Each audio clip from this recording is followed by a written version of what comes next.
Okay. We thank you, Heavenly Father, for allowing us to meet here today. Please open up our minds and our hearts to this law, because all of the law is your law. We ask this through your Son, Yahushua. Okay. Go ahead, John. Yeah, I have an announcement to make. Last Friday I made a statement that I had to go to court on Friday. Actually, I'm so confused. I had paperwork to file Friday, and now my court date is tomorrow. It's in downtown Cleveland at the Justice Center, 3rd floor, courtroom 3B, 9 o'clock in the morning. And like I say, please keep me in your prayers. Thank you. Okay, John, we will.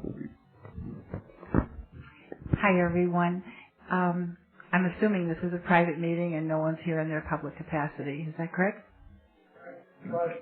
Okay. Yeah, we all signed in. Did I sign in? I'm here in a public capacity. What do you think mails this thing? You're right, I have no capacity. Absolutely. Go ahead, I'm sorry. Joni and Richard send their love and their appreciation for everything you've done. And they also send hurrahs and keep working. You know, I have a letter from Joni, and I'd like to read it to you, if I may. To my brothers and sisters in Christ, well, I don't know quite how to start this letter except greetings in the name of our Lord Jesus Christ. Since my arrest on March 1st, 2001, much has happened in my life, especially my growing faith in the Lord. Years ago, I didn't understand how people went to jail and suddenly became Christians, but now I realize how the Lord must bring us to our knees before we truly see the light. Admittedly, I didn't think so kindly about what is commonly referred to as jailhouse Christians. But until I witnessed with my own eyes what happens to a person when they have absolutely no control over their circumstances, did I really realize that being a Christian is not only being saved, but also understanding that your faith is a growing process and answers are not always revealed in our time, but in the Lord's time. Also, never again will I try to understand what any person goes through until I have walked that mile in their shoes. Prison is nothing like what I anticipated, particularly the people I would encounter. I have said many times since coming here that some of the nicest people I have ever met, I have met here, and some of the wickedest I have met on the street. I'll let you figure out who that might be. When I first came here, that's June of 12th of 01, I was put in the maximum security unit with the most violent offenders, and then after 3.5 weeks, I was moved to the close security unit. This was at the time that my husband almost died in the hospital. For over 2 weeks, I didn't know whether he was dead or alive, because I was not able to call because of certain procedures here. Those 2 weeks were the lowest point of my life. There was nothing I could do but pray and thank the Lord my husband pulled through. That was the first time my husband had been in the hospital since World War II in 1944. Just an aside from that, he's been in there three more times since then. As you probably know, my husband has had several acute asthma attacks since I have been here and has been hospitalized 3 other times. I have never felt so helpless in my life. That is when I truly began to realize that I had no control and had no choice but to get on my knees and pray. I know that many of you have been praying for Richard and his family and for me and my family, and I can't express how deeply that is appreciated. Prayers do work. On February 12, 2002, exactly 8 months after I arrived here, I was called off work as a line server and sent back to my unit. When I walked into the office of the unit manager, there were other staff people there. I had no idea why I was summoned, but I prayed as I walked back, only to find out that I was kept in the close unit by mistake for 8 months. That same day, I was moved to a medium security dorm unit. While in the close unit, I was confined to a locked cell with a bunkie which had its own sink and a toilet. With the exception of work and rec time, you are locked down most of the time. It was not as bad as it sounds, as the room had a window which could be opened, albeit with bars. A small desk and a medicine cabinet, but as most of you know, I don't use medicines, so I had my half of the cabinet packed with all but. It was a very high ceiling, so you didn't have such a closed-in feeling, and you did have the advantage of more privacy, particularly when your bunkie was at work or on your days off or when they were at one of the many program meetings they have here. I don't do much in the way of meetings because most of them are related to drugs, alcohol, domestic violence, anger management, incest, etc., which have no connection to my life outside these walls. I try to focus most of my activities toward Bible studies and selected church services. It seemed apparent to me that they wanted me to be as uncomfortable as possible, but what they didn't understand was that I knew that the Lord had put me there for a reason, possibly to protect me. What Satan meant for evil, God meant for good. I spent the next 12 months exactly, February 12, 2002 to February 12, 2003, in a large dorm with 120 women. This was a temporary shock after being locked in a cell, but after 3 to 4 weeks of adjusting, I managed quite well, even though most of the time I was on a top bunk.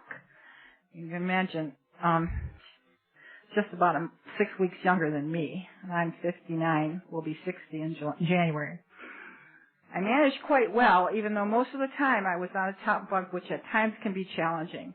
The biggest problem for me was to have to view constant and overt sexual conduct in the bath area combined with cigarette smoke every time you went in the bath area. Many officers choose to ignore blatant behavior while screaming at others who would hug a sister in Christ to console them during a family crisis.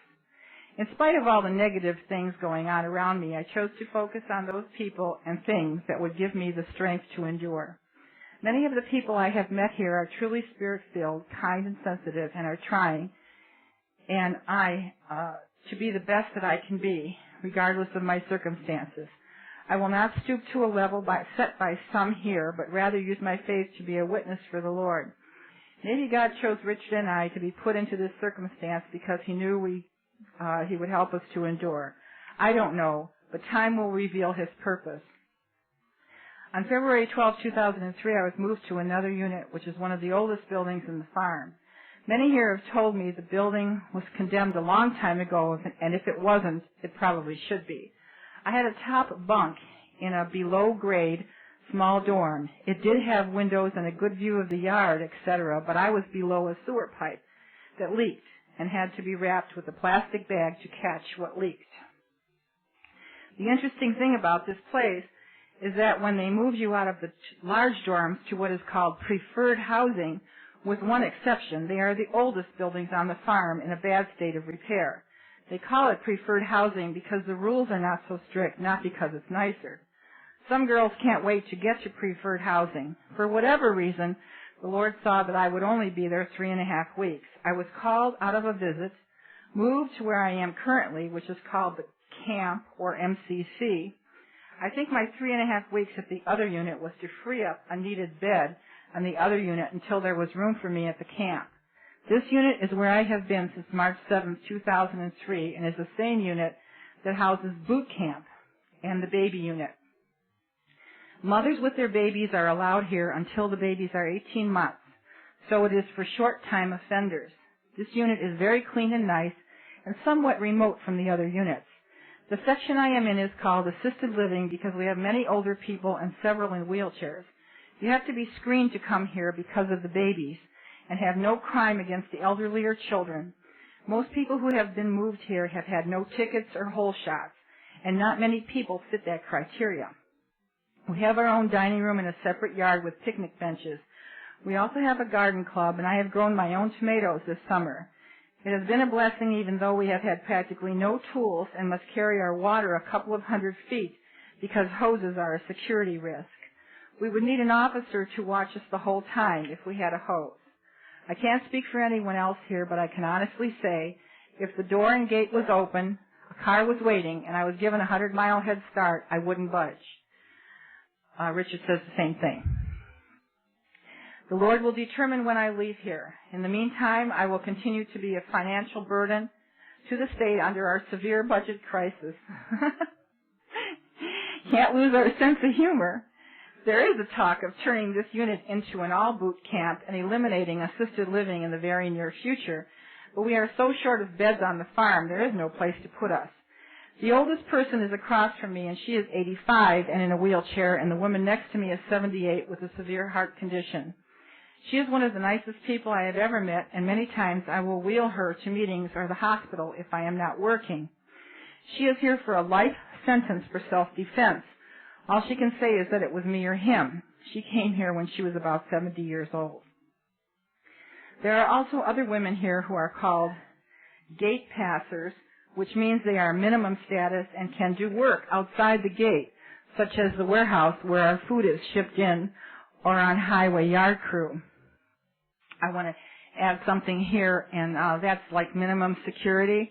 And Joni went for evaluation for minimum security, and before she had arrived there, way before she was ever sent there, the probation officer in Cleveland, Ohio here told her that he was going to be her worst nightmare because of what he wrote to the prison. So when she went for this review, they told her that her problem was that she put liens on people, public officials. And she said, well, I don't have any liens on any public officials. And they said, well, yes, you do. And she said, well, if there are any, could you please produce them because I didn't do it.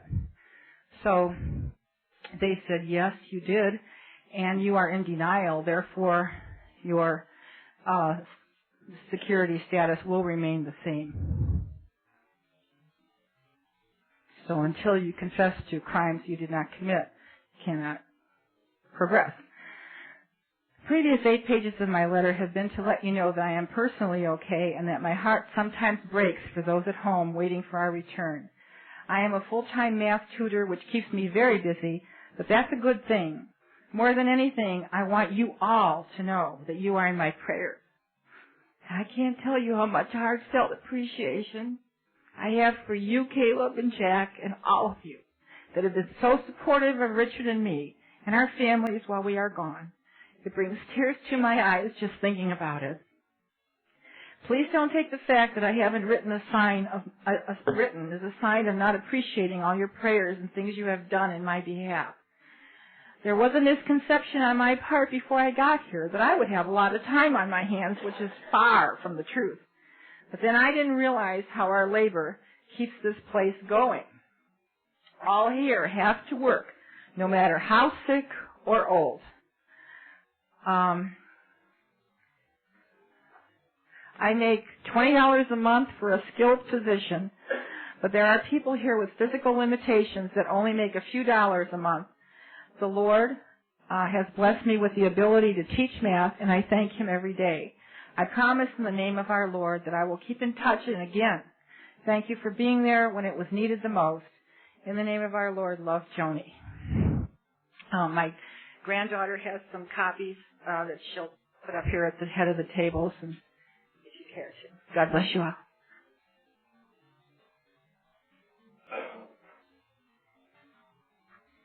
How many people listen to the radio, and ABC has a show called Perspective? Anybody ever listen to that? Okay. Well, Sunday morning when I was getting ready for church, ABC Perspective was on and was talking about this breast implant. This ties in exactly what Jack says about the facts are on the moon. All this money these lawyers won on outrageous claims, it was like millions and millions of dollars that they were settling, and here come to the end of the show, it was all bogus. It was absolutely all bogus. And they just, I'm sitting there, I'm thinking, well, yeah, Jack said that. Yeah, outrageous claim, argument, money. Yeah. And that's exactly, you ought to listen to that sometimes in the morning. It's really interesting. But anyway, I forget how much the industry paid out, like hundreds of millions of dollars. And all the while, the true facts were getting in there saying that, there's no problem. We did blind studies and there's no difference. Women die with cancer here, women die with cancer here. And here, and you're never going to get that money back from our magistrates, et cetera, et cetera. I just thought I'd throw it out to you. It was very, very interesting how the facts are on the moon. Didn't mean a thing. Okay, any more announcements?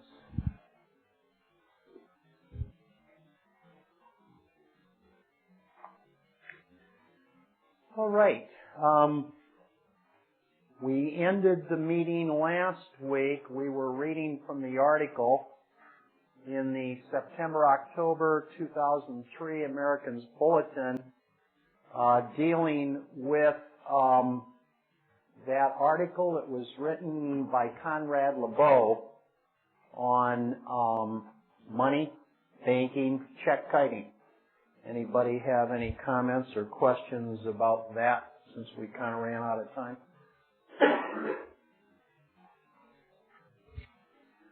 Okay.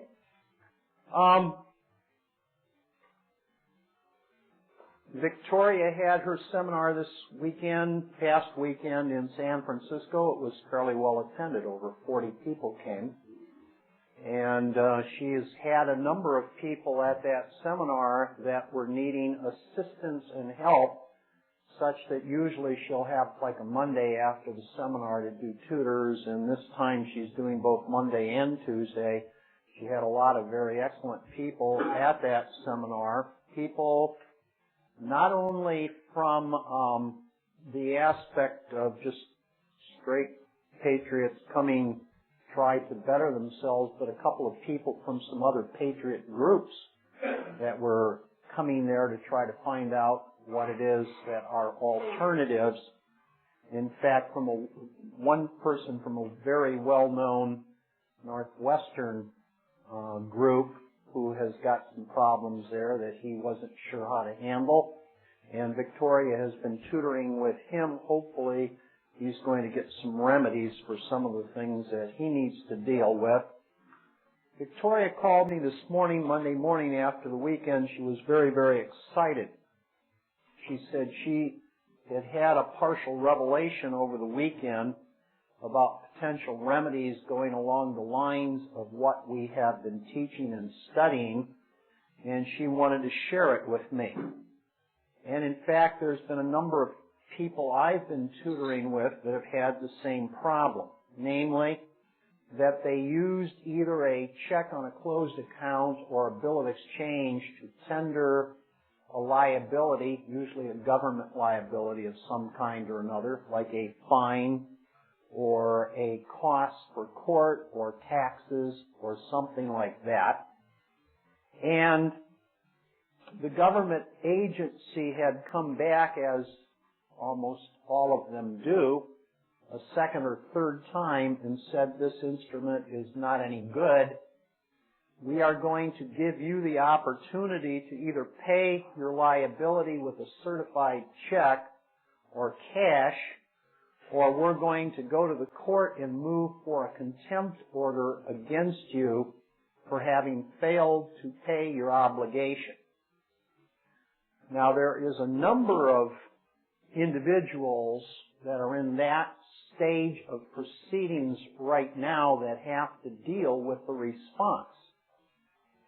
And in fact, they are concealed as different kinds of events in their particular case, and yet they all wind up being that same scenario, that the other side has not accepted for some reason the instrument tendered for the payment, and they are testing the party that tendered the instrument, and they're coming back now and appearing to get very vicious and wicked about the fact that we don't like what you gave us. You better fix this thing up or you're going to be in big trouble. I think I talked to this group a couple of months back, and we said that in Sarah Fugate's case down in Florida, which most of you should be aware of what was going on, she was the lady that tendered the bill of exchange on the to the private side of the Secretary of Treasury, dealing with the payoff of the bank mortgage. When the bank foreclosed upon the principals, a young couple that had bought Sarah Fugate's property, and Sarah herself was a second mortgage holder on that property behind the bank. And when the bank came in and sued the young couple principals for foreclosure, they also sued Sarah Fugate because if they won a judgment on foreclosure against the principals, that would very likely end up creating a liability against Sarah Fugate. The bank would collect whatever they could on the sale of the property. Presumably, there would not be enough equity to even pay off the bank, and Sarah Fugate would get $0 on her second mortgage. So based on that, but late in the game, after the bank so-called had a default judgment when neither the young couple nor Sarah Fugate showed up, the bank went back to the court and asked for a summary judgment, not just a default judgment. And it was in the summary judgment proceedings that Sarah Fugate came in and used as the defense that she discharged the principal mortgage to the bank by way of her bill of exchange. Now, the only reason that the bank lost that case in the judge's decision is because in an open hearing the bank went into dishonor. It had nothing to do with the note or a ruling on the note. And I'm not suggesting that the bill of exchange or note was not valid. It's very valid.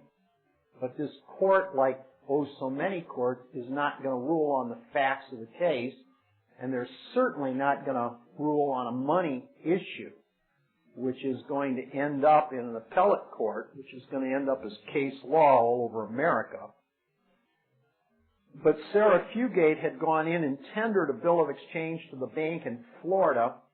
The bank in Florida came back with an excuse that they weren't the holder, a bank in Texas was, even though they were operating the accounts in Florida. So Sarah tendered a second instrument to the bank in Texas.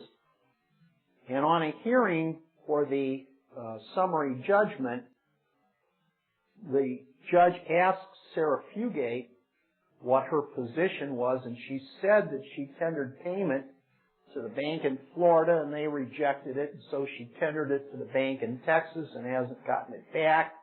As far as she's concerned, the debt was paid or discharged or the account was closed. The judge looked at the attorney for the bank and said, "What do you say?" And the first words out of the attorney's mouth is, "That instrument's no good." What just happened? It was a dishonor. The bank failed to accept the offer. So based on that, the bank was in a dishonor. And based on that, after some more talking back and forth, the judge ruled against the bank. Now, the judge's ruling was clearly based on the bank's dishonor, and he just told the attorney for the bank, "Prepare an order, I'm dismissing your case. You lost." The banker's attorney didn't want to lose. They never submitted the order. Months later, they came back to court on a new motion from the bank's attorneys to try to reopen it. And the whole issue is the judge had no reason to reopen it. They lost because of a dishonor. The bank's attorney suggested that they needed a reconsideration and maybe even findings of fact and conclusions of law.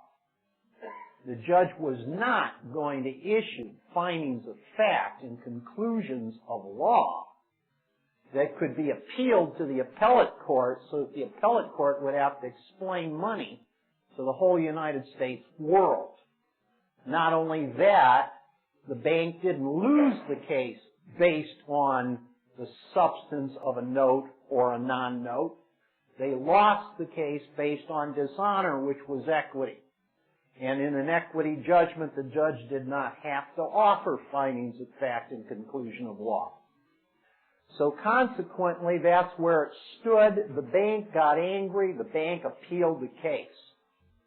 When the bank appealed the case and it went up to the appellate court, one of two things happened. Number one, the appellate court went, no findings of fact, conclusions of law to base a decision on. So, very sorry, can't help you. Or, number two, the bank raised a new issue. And the appellate court says, we can't hear a new issue on appeal. You got to go back down to the lower court and get the facts put in the record at the lower court. So the bank's attorneys went back down again. Now it's been about a year and a half. And what the bank did is the bank went out and somehow or another somebody must have hit them on the head with a sledgehammer, the attorneys, because they got a little more intelligent.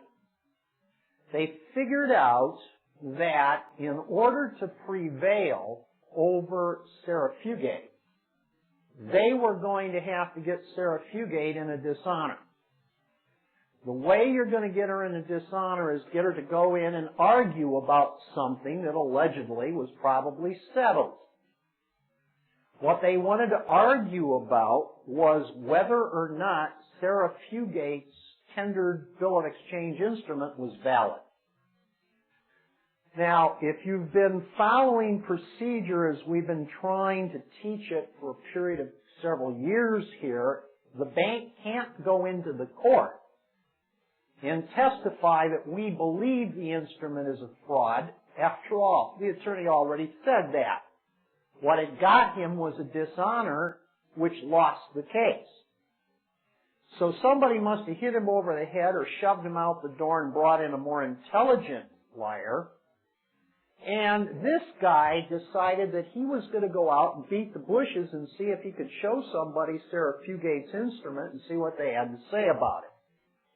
So he went to a law enforcement officer at the federal level that worked for the comptroller of the currency on the public side of the Treasury, and he showed him Sarah's instrument that was tendered to the bank and said, "What do you think about this? Is this any good?" And the officer for the comptroller of the currency said, "No, this is a fraud. This is no good." And the bank smiled, the lawyers, and said, "Oh, good. Well, we need you to testify." So they went back to Florida, and they noticed Sarah Fugate by notice that she was being solicited to come to a deposition. And the bank was going to depose this law enforcement officer for the comptroller of the currency and Sarah Fugate with regard to the fact that the instrument she tendered was a fraud. Now, has the court ever ruled on the validity of that instrument yet? No.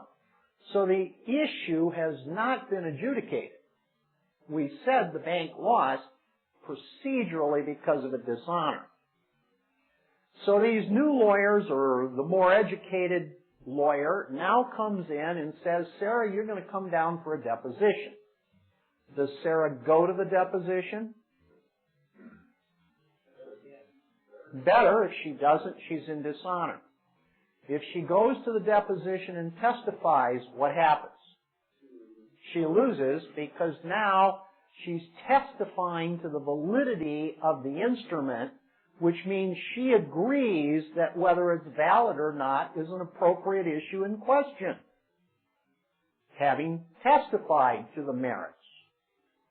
So now what the bank's attorney, who's been smiling, is hoping is that their comptroller investigator is going to say it's a fraud, and they're hoping that Sarah's going to say, "No, it's good."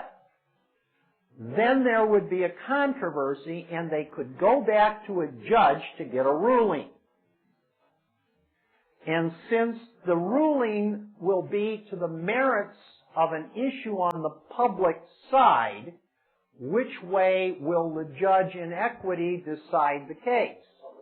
On the public side, and he will take the testimony of the comptroller of the currency to be the overriding testimony to determine the public disposition of this case.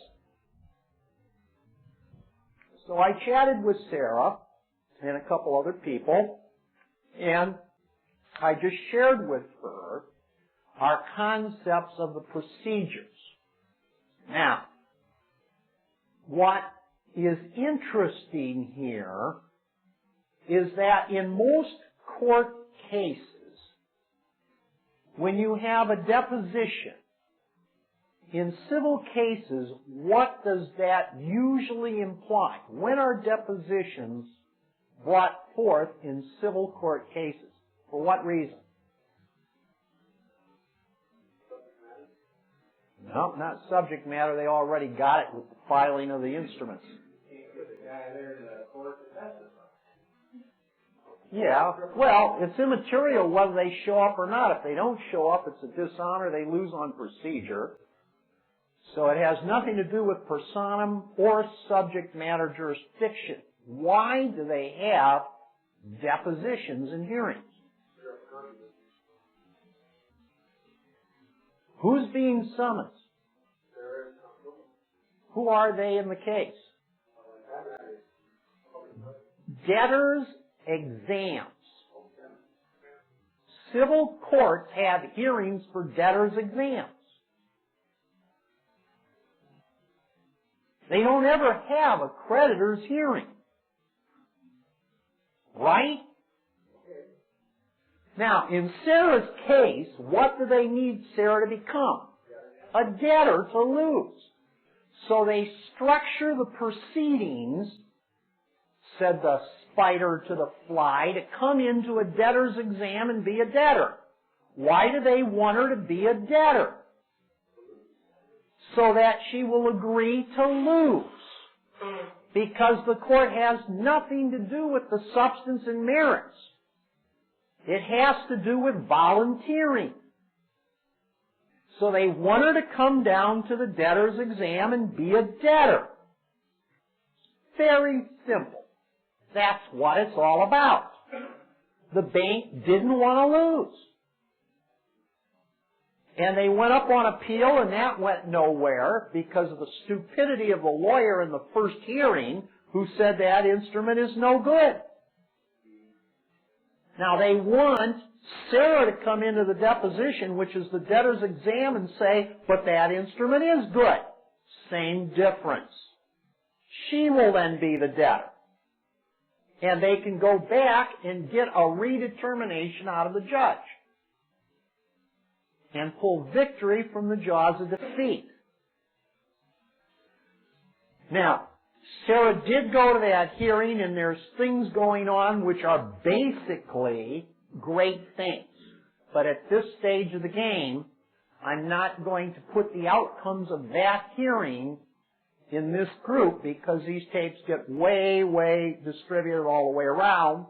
This is a private meeting, and the tapes are meant to be private, but nevertheless, right now, I'm not going to go there in her case, but I introduced her case because it's so obvious that what they're trying to do is schedule a debtor's exam to get her to come in and be a debtor so that the bank can win.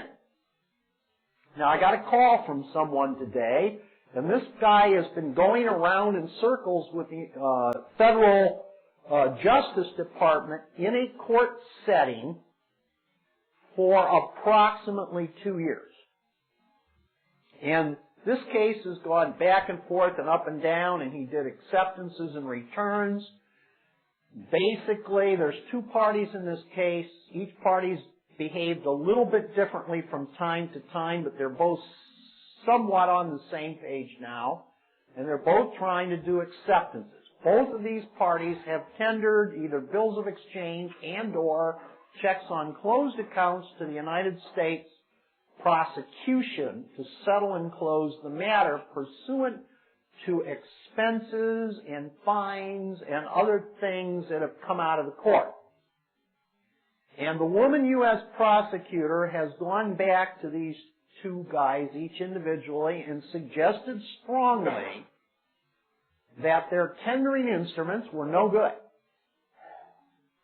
that nobody will honor them, and that she's had it up to here, and if these people do not tender a certified check or cash by a such and such a date, she's going to the court with a motion for contempt and have arrest warrants issued to pick these guys up. What's going on? Testing them for what? How is she setting it up?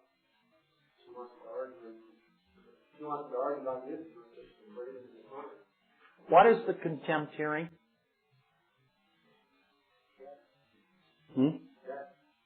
Debtor's exam. It's no different than what they did for Sarah Fugate. Just call it by a different name. It's a debtor's exam.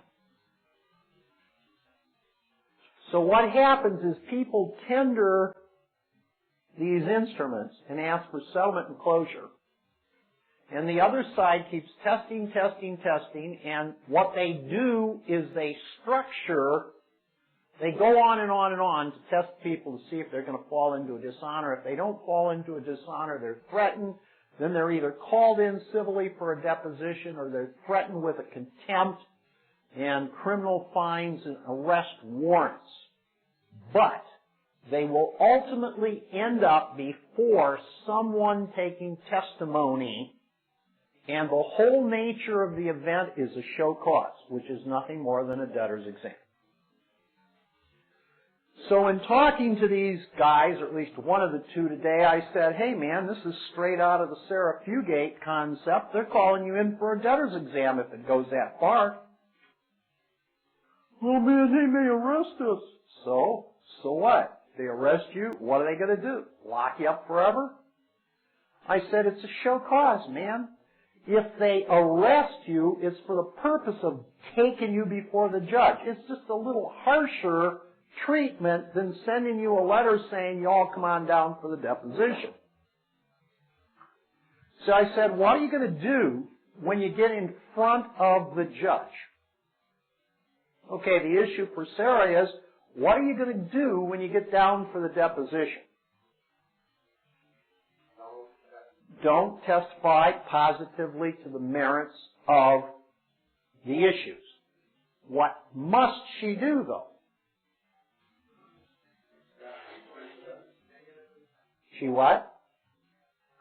Ask questions and negative averment. What is the purpose of the negative averments?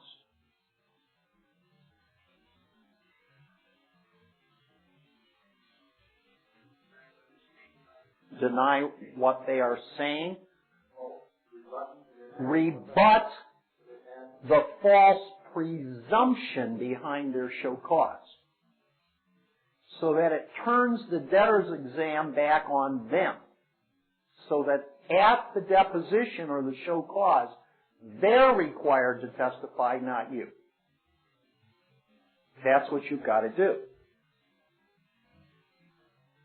So the whole concept is you can't do nothing. And your questions are insufficient in terms of evidence to rebut the presumption. It must contain third-party evidence or negative averment that rebuts the substance of their presumption. Now, in the Sarah Fugate case, what was the substance of their presumption? They said the instrument's no good. That's too vague. Is their assumption correct that the instrument's no good?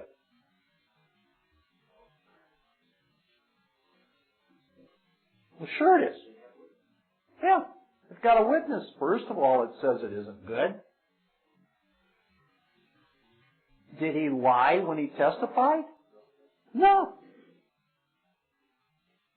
So if you don't do something of substance to rebut that position, if all you do is ask questions, the presumption stands. What is the presumption that they're going with that has to be rebutted? Don't tell me the instrument's no good. The answer is yes and no.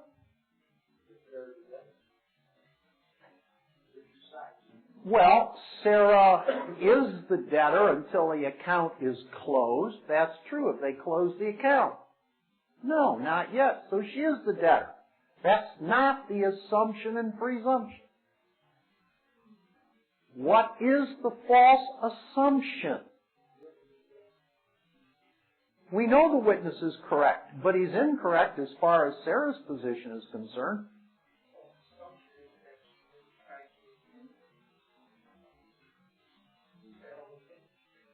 The assumption is she didn't try to settle the case. Oh yeah, she tried all right. She tendered him a piece of paper. That's not the substance of the issue.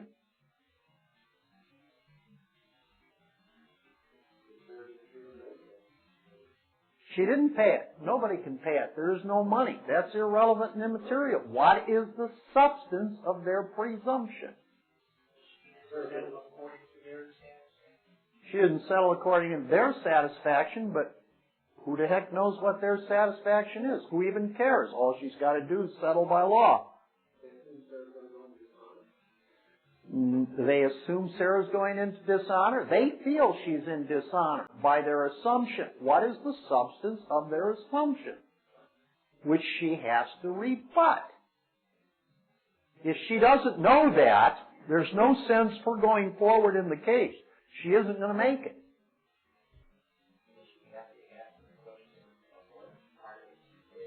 She could ask any question she wants. That doesn't rebut the evidence of the presumption. She's got to know the answer before she goes in there, or else she hasn't rebutted the presumption.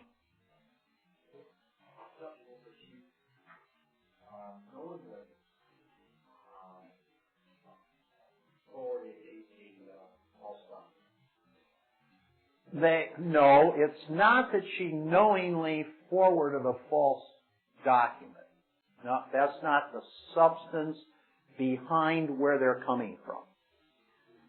Where'd their witness come from? Comptroller of the currency. Does he work for the Treasury? You bet. Well, then he ought to know. Well, he ought to know, shouldn't he? Well then, if he ought to know, she has no defense because he's an intelligent, knowing witness. She loses.